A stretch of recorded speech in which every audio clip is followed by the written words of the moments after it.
नमस्कार दोस्तों, स्वागत है आपका वनडे एग्जाम सेंटर में। दोस्तों, आज के वीडियो में हम लोग दीनदयाल उपाध्याय गोरखपुर विश्वविद्यालय गोरखपुर के BA 6 सेमेस्टर हिस्ट्री का जो दूसरा पेपर है, जिसका नाम है social and economic history of medieval India, यानी मध्यकालीन भारत का सामाजिक और आर्थिक इतिहास 1700 ईस्वी से लेकर के 1900 ईस्वी तक, और जिसका पेपर कोड है HIS 307। इससे संबंधित 100 महत्वपूर्ण बहुविकल्पी प्रश्नों की प्रैक्टिस करेंगे। ये प्रश्न परीक्षा में बार बार पूछे जाने वाले प्रश्न हैं, तो परीक्षा देने जाने से पहले इन प्रश्नों को जरूर देख करके जाइएगा। चलिए बिना देर के प्रश्नों की प्रैक्टिस शुरू करते हैं। आपका पहला प्रश्न है, राजा राममोहन राय ने मिरात उल अखबार का प्रकाशन किस वर्ष शुरू किया था? तो राजा राममोहन राय के द्वारा मिराल उल अखबार का प्रकाशन जो है 1822 में शुरू किया गया था। बी ऑप्शन आपका पहले का सही हो जाएगा। दूसरा प्रश्न है, स्वामी दयानंद सरस्वती के बचपन का नाम क्या था? तो दयानंद सरस्वती के बचपन का नाम मूलशंकर था। सी ऑप्शन आपका दूसरे का सही हो जाएगा। तीसरा प्रश्न है, प्रार्थना समाज का मुख्य उद्देश्य क्या था? तो प्रार्थना समाज का मुख्य उद्देश्य था हिंदू धर्म के भीतर सुधार और समाज सेवा। बी ऑप्शन आपका तीसरे का सही हो जाएगा। चौथा प्रश्न है, अहमदिया आंदोलन के संस्थापक मिर्जा गुलाम अहमद का जन्म कहाँ हुआ था? तो मिर्जा गुलाम अहमद का जन्म जो है कादियान पंजाब में हुआ था। बी ऑप्शन आपका चौथे का सही हो जाएगा। पांचवा प्रश्न है, शिकागो धर्म सम्मेलन में विवेकानंद ने किस वर्ष ऐतिहासिक भाषण दिया था? तो शिकागो धर्म सम्मेलन में विवेकानंद ने 1893 में भाषण दिया था। ये ऑप्शन आपका पांचवें का सही हो जाएगा। छठा प्रश्न है, ब्रह्म समाज के सिद्धांतों को मद्रास में लोकप्रिय बनाने वाले व्यक्ति थे? तो श्रीधरलू नायडू थे। ये ऑप्शन आपका छठवें का सही हो जाएगा।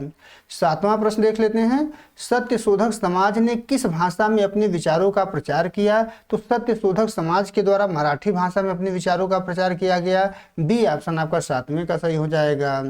आठवां प्रश्न है, अलीगढ़ आंदोलन ने मुस्लिम समाज में किस प्रकार की शिक्षा पर जोर दिया? तो अलीगढ़ आंदोलन ने मुस्लिम समाज में आधुनिक पाश्चात्य शिक्षा और विज्ञान पर जोर दिया। बी ऑप्शन आपका आठवें का सही हो जाएगा। नौवां प्रश्न है, विधवा पुनर्विवाह के लिए 1850 में विष्णु शास्त्री पंडित ने किस संस्था की स्थापना की? तो विडो री मैरिज एसोसिएशन की स्थापना इनके द्वारा किया गया था। सी ऑप्शन आपका नौवें का सही हो जाएगा। 10वां प्रश्न है, निम्नलिखित में से कौन यंग बंगाल आंदोलन के माध्यम से तर्कवाद को बढ़ावा दे रहा था? तो यंग बंगाल आंदोलन के माध्यम से तर्कवाद को बढ़ावा हेनरी विवियन डेरोजियो के द्वारा दिया जा रहा था। बी ऑप्शन आपका 10वें का सही हो जाएगा। 11 नंबर प्रश्न है, कार्नवालिस कोड ने किस सिद्धांत को स्थापित किया? तो कार्नवालिस कोड ने शक्तियों के पृथक्करण सिद्धांत का स्थापित किया था। ए ऑप्शन आपका 11 का सही हो जाएगा। 12 नंबर प्रश्न है, रैयतवाड़ी व्यवस्था में राजस्व का निर्धारण कितने वर्षों के लिए किया जाता था? तो रैयतवाड़ी व्यवस्था में राजस्व का निर्धारण जो है 20 से 30 वर्ष के लिए किया जाता था। सी ऑप्शन आपका 12 का सही हो जाएगा। 13 नंबर प्रश्न है, महालवाड़ी व्यवस्था के अंतर्गत राजस्व जमा करने की जिम्मेदारी किसकी थी? तो महालवाड़ी व्यवस्था के अंतर्गत राजस्व जमा करने की जो जिम्मेदारी थी वो गांव के मुखिया की होती थी, जिसको लंबरदार कहते थे। बी ऑप्शन आपका 13 का सही हो जाएगा। 14 नंबर प्रश्न है, ब्रिटिश भारत के सर्वाधिक क्षेत्रफल पर कौन सी व्यवस्था लागू थी? लगभग 51% क्षेत्रफल। तो रैयतवाड़ी व्यवस्था लागू थी। सी ऑप्शन आपका 14 का सही हो जाएगा। 15 नंबर प्रश्न देख लेते हैं। इसमें आपसे पूछा गया है कि पट्टा और कबूलियत प्रथा की शुरुआत राजस्व प्रशासन में किसने की थी, जिसे बाद में अंग्रेजों ने अपनाया? तो शेरशाह सूरी के द्वारा किया गया था, लेकिन बाद में अंग्रेजों के द्वारा इसको अपनाया गया। तो बी ऑप्शन आपका 15 का सही हो जाएगा। 16 नंबर प्रश्न है, स्थायी बंदोबस्त में सरकार को दिया जाने वाला राजस्व कुल लगान का कितना प्रतिशत होता था? तो कुल लगान का जो है 90% होता है।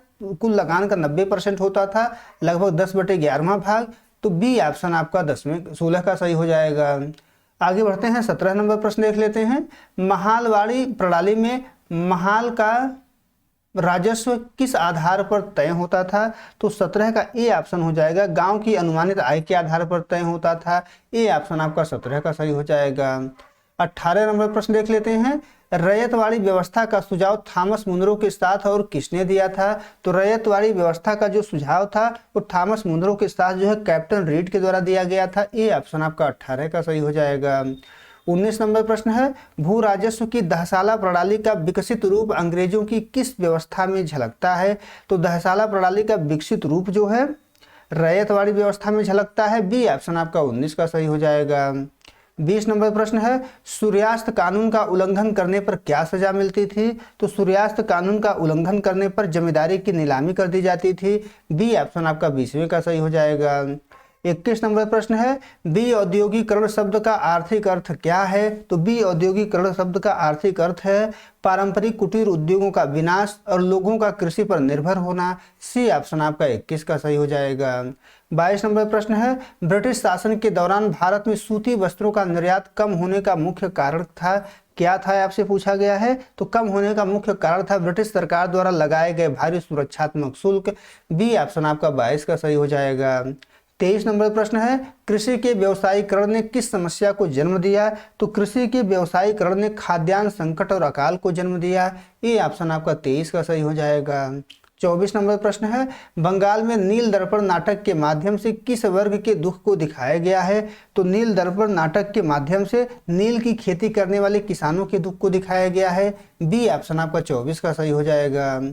25 नंबर प्रश्न है तिनकठिया पद्धति का संबंध किस क्षेत्र से था? तो तिनकठिया पद्धति का जो संबंध था वो चंपारण से था। बी ऑप्शन आपका 25 का सही हो जाएगा। 26 नंबर प्रश्न है हस्तशिल्प के पतन से किस प्रसिद्ध केंद्र को सबसे अधिक नुकसान हुआ? तो हस्तशिल्प के पतन से जो है ढाका को सबसे ज्यादा नुकसान हुआ था। सी ऑप्शन आपका 26 का सही हो जाएगा। 27 नंबर प्रश्न देख लेते हैं बागान खेती के अंतर्गत मुख्य फसलें कौन सी थी? तो बागान खेती के अंतर्गत चाय, कॉफी और रबर आती थी मुख्य फसलों में। बी ऑप्शन आपका 27 का सही हो जाएगा। 28 नंबर प्रश्न देख लेते हैं अंग्रेजों ने अफीम की खेती का विस्तार मुख्य रूप से किस देश को निर्यात करने के लिए किया? तो अफीम की खेती का विस्तार अंग्रेजों ने चीन को निर्यात करने के लिए किया था। ए ऑप्शन आपका 28 का सही हो जाएगा। 29 नंबर प्रश्न है बी औद्योगिकरण के कारण भारत की अर्थव्यवस्था कैसी हो गई? तो बी औद्योगिकरण के कारण भारत की अर्थव्यवस्था कृषि प्रधान और औपनिवेशिक हो गई।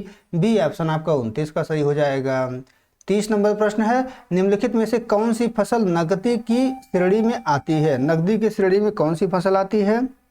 तो नकदी की श्रेणी में जूट आता है। ए ऑप्शन आपका 30वें का सही हो जाएगा। 31 नंबर प्रश्न देख लेते हैं दादा भाई नौरोजी ने धन निष्कासन सिद्धांत का वर्णन अपनी किस पुस्तक में किया है? तो दादा भाई नौरोजी ने धन निष्कासन का जो सिद्धांत है वो un British rule in India में किया हुआ है। ए ऑप्शन आपका 31 का सही हो जाएगा।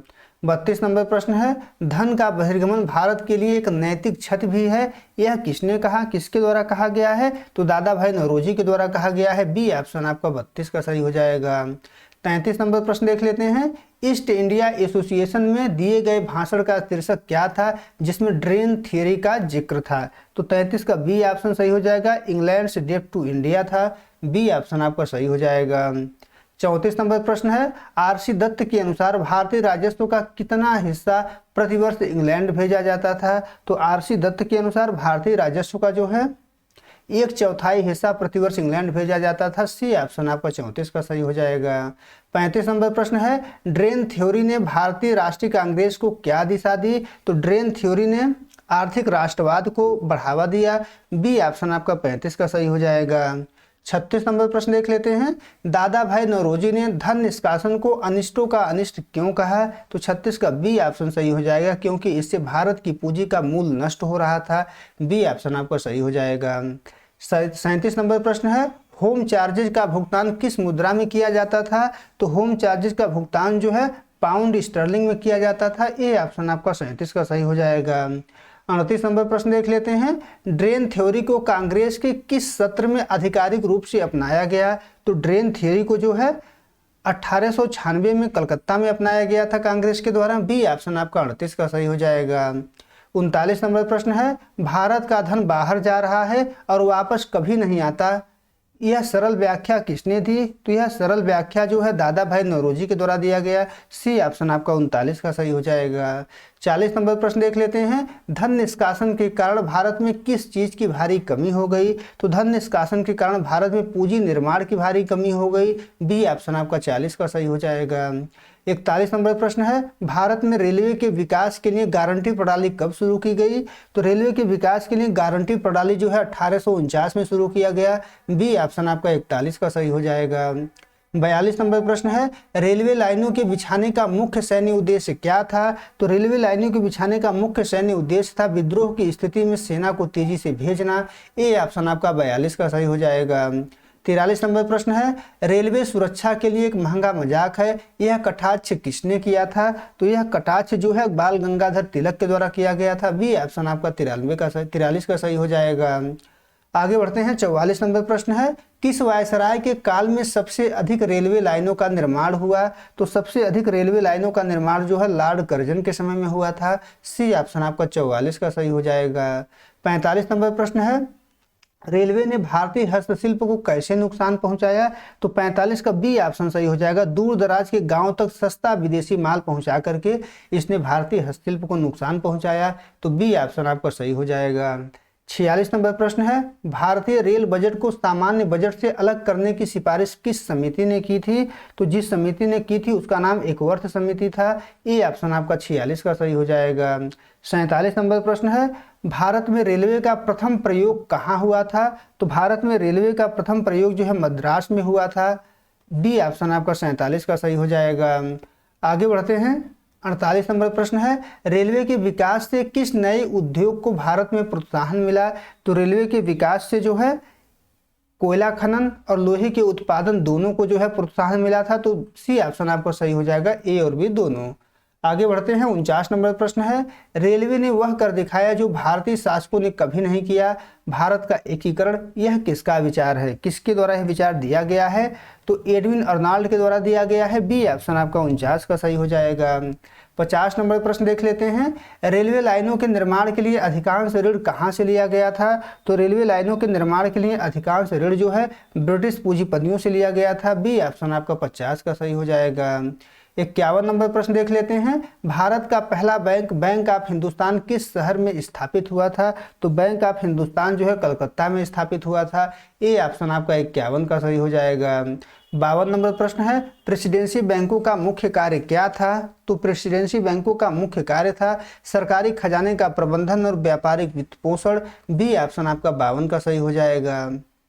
53 नंबर प्रश्न है, किस वर्ष इंपीरियल बैंक ऑफ इंडिया की स्थापना हुई थी? तो इंपीरियल बैंक ऑफ इंडिया की स्थापना 1921 में हुई थी। सी ऑप्शन आपका 53 का सही हो जाएगा। आगे बढ़ते हैं। 54 नंबर प्रश्न देख लेते हैं, अवध कॉमर्शियल बैंक की स्थापना कब हुई थी? तो अवध कॉमर्शियल बैंक की स्थापना 1881 में हुई थी। बी ऑप्शन आपका 54 का सही हो जाएगा। 55 नंबर प्रश्न देख लेते हैं, पंजाब नेशनल बैंक की स्थापना किस शहर में हुई थी? तो पंजाब नेशनल बैंक की स्थापना जो है लाहौर में हुआ था। ए ऑप्शन आपका 55 का सही हो जाएगा। 56 नंबर प्रश्न देख लेते हैं, 1935 में स्थापित रिजर्व बैंक ऑफ इंडिया का पहला गवर्नर कौन था? तो रिजर्व बैंक ऑफ इंडिया का पहला गवर्नर जो है सर ओसबोर्न स्मिथ थे, ओसबोर्न स्मिथ। बी ऑप्शन आपका 56 का सही हो जाएगा। 57 नंबर प्रश्न है, औपनिवेशिक बैंकिंग व्यवस्था ने किस क्षेत्र की उपेक्षा की? तो औपनिवेशिक बैंकिंग व्यवस्था ने ग्रामीण और कृषि ऋण की उपेक्षा की। बी ऑप्शन आपका 57 का सही हो जाएगा। 58 नंबर प्रश्न है, इलाहाबाद बैंक की स्थापना किस वर्ष हुई थी? तो इलाहाबाद बैंक की स्थापना जो है 1865 में हुआ था। सी ऑप्शन आपका 58 का सही हो जाएगा। 59 नंबर प्रश्न है, विदेशी विनिमय बैंकों पर किसका एकाधिकार था? तो विदेशी विनिमय बैंकों पर यूरोपीय बैंकों का एकाधिकार था। बी ऑप्शन आपका सही हो जाएगा। आगे बढ़ते हैं। 60 नंबर प्रश्न देख लेते हैं, बैंकिंग के क्षेत्र में हिल्टन यंग कमीशन का संबंध किससे है? तो हिल्टन यंग कमीशन का संबंध जो है आरबीआई की स्थापना से है। बी ऑप्शन आपका 60 का सही हो जाएगा। 61 नंबर प्रश्न है, प्रार्थना समाज के संस्थापक कौन थे? तो प्रार्थना समाज के संस्थापक जो है आत्माराम पांडुरंग थे। ए ऑप्शन आपका 61 का सही हो जाएगा। 62 नंबर प्रश्न देख लेते हैं, आर्य समाज का मुख्यालय 1877 में कहाँ स्थानांतरित किया गया? तो आर्य समाज का जो मुख्यालय था वो लाहौर में स्थानांतरित किया गया। बी ऑप्शन आपका 62 का सही हो जाएगा। 63 नंबर प्रश्न है, अकाली आंदोलन मुख्य रूप से किसके विरुद्ध था? तो अकाली आंदोलन जो था वो मुख्य रूप से जो है भ्रष्ट महंतों के विरुद्ध था। सी ऑप्शन आपका 63 का सही हो जाएगा। आगे बढ़ते हैं। 64 नंबर प्रश्न देख लेते हैं, सत्य शोधक समाज के संस्थापक ज्योतिबा फूले की पत्नी का नाम क्या था? तो ज्योतिबा फूले की पत्नी का नाम सावित्रीबाई फूले था। बी ऑप्शन आपका 64 का सही हो जाएगा। 65 नंबर प्रश्न है, भारत में स्थायी बंदोबस्त किस राज्य में लागू नहीं था? तो भारत में स्थायी बंदोबस्त जो है मद्रास के अधिकांश हिस्से में लागू नहीं था। तो बी ऑप्शन आपका 65 का सही हो जाएगा। 66 नंबर प्रश्न देख लेते हैं, रैयतवाड़ी व्यवस्था को सुचारू रूप से चलाने का श्रेय किसे जाता है? तो रैयतवाड़ी व्यवस्था को सुचारू रूप से चलाने का श्रेय जो है थॉमस मुनरो को जाता है। ए ऑप्शन आपका 66 का सही हो जाएगा। 67 नंबर प्रश्न है, बी औद्योगिकरण का परिणाम क्या हुआ? तो बी औद्योगिकरण का परिणाम हुआ कृषि पर जनसंख्या का बोझ बढ़ना। बी ऑप्शन आपका 67 का सही हो जाएगा। 68 नंबर प्रश्न है, धन का निष्कासन भारत के लिए किस प्रकार का बोझ था? तो धन का निष्कासन भारत के लिए आर्थिक और राजनीतिक बोझ था। सी ऑप्शन आपका 68 का सही हो जाएगा। 69 नंबर प्रश्न है, तत्वबोधिनी सभा की स्थापना देवेंद्र नाथ टैगोर ने कब की थी? तो तत्वबोधिनी सभा की स्थापना जो है 1839 में किया गया था। बी ऑप्शन आपका 69 का सही हो जाएगा। 70 नंबर प्रश्न है, स्वामी विवेकानंद ने रामकृष्ण मिशन की स्थापना कहाँ की थी? तो विवेकानंद ने रामकृष्ण मिशन की स्थापना बेलूर कलकत्ता में की थी। बी ऑप्शन आपका 70 का सही हो जाएगा। 71 नंबर प्रश्न है, ब्रिटिश भारत में अकाल आयोग का अध्यक्ष कौन था? तो ब्रिटिश भारत में अकाल आयोग का अध्यक्ष जो है रिचर्ड स्ट्रेची था। ए ऑप्शन आपका 71 का सही हो जाएगा। 72 नंबर प्रश्न देख लेते हैं, धन निष्कासन को पूंजी का निर्यात किसने कहा? तो धन निष्कासन को पूंजी का निर्यात जो है दादा भाई नौरोजी ने कहा था। बी ऑप्शन आपका 72 का सही हो जाएगा। 73 नंबर प्रश्न है, भारत में पहली आधुनिक लोहा और इस्पात कंपनी कहाँ लगी? तो भारत में पहली आधुनिक लोहा और इस्पात कंपनी जो है जमशेदपुर में लगी थी। बी ऑप्शन आपका 73 का सही हो जाएगा। 74 नंबर प्रश्न है, नील विद्रोह के कारणों की जांच के लिए कौन सा आयोग बना था? तो इसकी जांच के लिए जो है नील आयोग बनाया गया था। सी ऑप्शन आपका 74 का सही हो जाएगा। 75 नंबर प्रश्न है, शारदा एक्ट के समय भारत का वायसराय कौन था? तो शारदा एक्ट के समय भारत का वायसराय जो है लॉर्ड इरविन था। बी ऑप्शन आपका 75 का सही हो जाएगा। आगे बढ़ते हैं, 76 नंबर प्रश्न देख लेते हैं। इसमें आपसे पूछा गया है कि लोक हितवादी उपनाम से प्रसिद्ध समाज सुधारक गोपाल हरि देशमुख किस राज्य से थे? तो गोपाल हरि देशमुख जो थे वो महाराष्ट्र से संबंधित थे। ए ऑप्शन आपका 76 का सही हो जाएगा। 77 नंबर प्रश्न देख लेते हैं, देव समाज के संस्थापक शिव नारायण अग्निहोत्री पहले किस संस्था से जुड़े थे? तो देव समाज के संस्थापक शिव नारायण अग्निहोत्री जो थे वो पहले ब्रह्म समाज से जुड़े हुए थे। बी ऑप्शन आपका 77 का सही हो जाएगा। 78 नंबर प्रश्न देख लेते हैं। इसमें आपसे पूछा गया है कि एनी बेसेंट ने होम रूल लीग की स्थापना किस वर्ष की? तो एनी बेसेंट ने होम रूल लीग की स्थापना जो है 1916 में की थी। बी ऑप्शन आपका 78 का सही हो जाएगा। आगे बढ़ते हैं, 79 नंबर प्रश्न देख लेते हैं। इसमें आपसे पूछा गया है कि राजा राममोहन राय ने किस कुप्रथा के विरुद्ध सबसे बड़ा आंदोलन चलाया? तो सती प्रथा के विरुद्ध चलाया था। सी ऑप्शन आपका 79 का सही हो जाएगा। 80 नंबर प्रश्न है, अहमदिया आंदोलन का मुख्य उद्देश्य क्या था? तो अहमदिया आंदोलन का मुख्य उद्देश्य था इस्लाम का शुद्धिकरण और आधुनिक व्याख्या। बी ऑप्शन आपका 80 का सही हो जाएगा। 81 नंबर प्रश्न है, महालवाड़ी व्यवस्था का क्षेत्र कौन सा है? तो महालवाड़ी व्यवस्था का क्षेत्र जो है उत्तर और उत्तर पश्चिम भारत है। बी ऑप्शन आपका 81 का सही हो जाएगा। 82 नंबर प्रश्न देख लेते हैं। इसमें आपसे पूछा गया है कि इजारेदारी प्रथा को पंचवर्षीय बंदोबस्त के रूप में किसने शुरू किया? तो इजारेदारी प्रथा को पंचवर्षीय बंदोबस्त के रूप में जो है वारेन हेस्टिंग्स के द्वारा शुरू किया गया था। ए ऑप्शन आपका 82 का सही हो जाएगा। 83 नंबर प्रश्न है, भारत में रेलवे का मुख्य समर्थक गवर्नर जनरल कौन था? तो भारत में रेलवे का मुख्य समर्थक गवर्नर जनरल लॉर्ड डलहौजी था। बी ऑप्शन आपका 83 का सही हो जाएगा। 84 नंबर प्रश्न है, धन निष्कासन की मात्रा का अनुमान सबसे पहले किसने लगाया? तो धन निष्कासन की मात्रा का अनुमान सबसे पहले जो है दादा भाई नौरोजी ने लगाया था। बी ऑप्शन आपका 84 का सही हो जाएगा। 85 नंबर प्रश्न है, 1921 में 3 बैंकों को मिलाकर इंपीरियल बैंक बना। किन 3 बैंकों को मिलाकर के बना था? तो बंगाल, बॉम्बे और मद्रास को। तो सी ऑप्शन आपका 85 का सही हो जाएगा। 86 नंबर प्रश्न देख लेते हैं, सत्य शोधक समाज का संदेश किस वर्ग के लिए था? तो सत्य शोधक समाज का जो संदेश था वो दलित और पिछड़े वर्गों के लिए था। बी ऑप्शन आपका 86 का सही हो जाएगा। 87 नंबर प्रश्न है, स्त्री शिक्षा के क्षेत्र में हंटर कमीशन ने क्या सिफारिश की? तो हंटर कमीशन ने बालिकाओं के लिए अलग स्कूल और छात्रवृत्ति की सिफारिश की। ए ऑप्शन आपका 87 का सही हो जाएगा। 88 नंबर प्रश्न देख लेते हैं। औपनिवेशिक काल में भारत किस वस्तु का सबसे बड़ा उत्पादक बन गया? तो औपनिवेशिक काल में भारत जो है कच्चे माल और नकदी फसलों का सबसे बड़ा उत्पादक बन गया था। बी ऑप्शन आपका 88 का सही हो जाएगा। 89 नंबर प्रश्न है, भारत में पहली जूट मिल रिसरा बंगाल में कब स्थापित हुई थी? तो 1855 में स्थापित हुई थी। सी ऑप्शन आपका 89 का सही हो जाएगा। 90 नंबर प्रश्न है, आर्थिक राष्ट्रवाद का सबसे बड़ा समर्थक समाचार पत्र कौन सा था? तो आर्थिक राष्ट्रवाद का सबसे बड़ा समर्थक जो है अमृत बाजार पत्रिका था। बी ऑप्शन आपका 90 का सही हो जाएगा।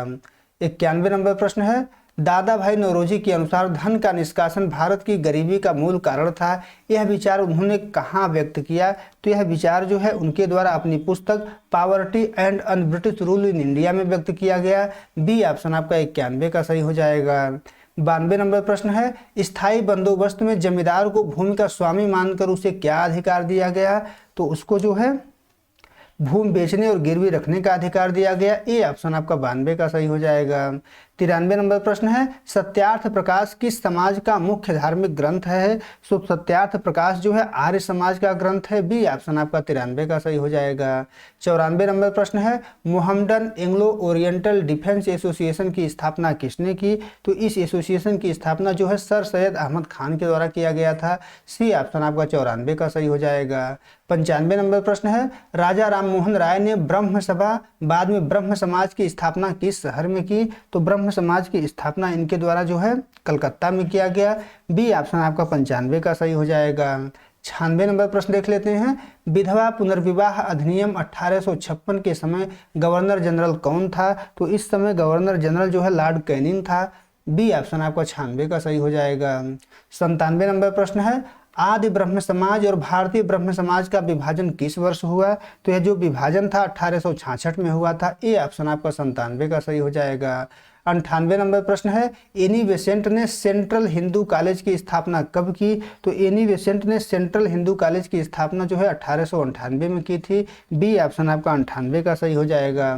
99 नंबर प्रश्न देख लेते हैं, औपनिवेशिक काल में भारतीय उद्योगों को किसके संरक्षण की कमी थी? तो 99 का बी ऑप्शन सही हो जाएगा, सरकारी संरक्षण और प्रोत्साहन की कमी थी। 100 नंबर प्रश्न देख लेते हैं, इसमें आपसे पूछा गया है कि भारत का अनमोल रत्न किसे कहा जाता है? तो दादा भाई नौरोजी को भारत का अनमोल रत्न कहा जाता है। सी ऑप्शन आपका 100वें का सही हो जाएगा। उम्मीद है दोस्तों आपको ये वीडियो पसंद आया होगा। अगर वीडियो अच्छी लगी तो हमारे चैनल को सब्सक्राइब कर लीजिए, वीडियो को लाइक और शेयर कर दीजिए। और आपका परीक्षा समाप्त हो जाए तो हमारे व्हाट्सएप नंबर 83 037 86 616 पर अपना पेपर जरूर भेजिए। बहुत बहुत धन्यवाद।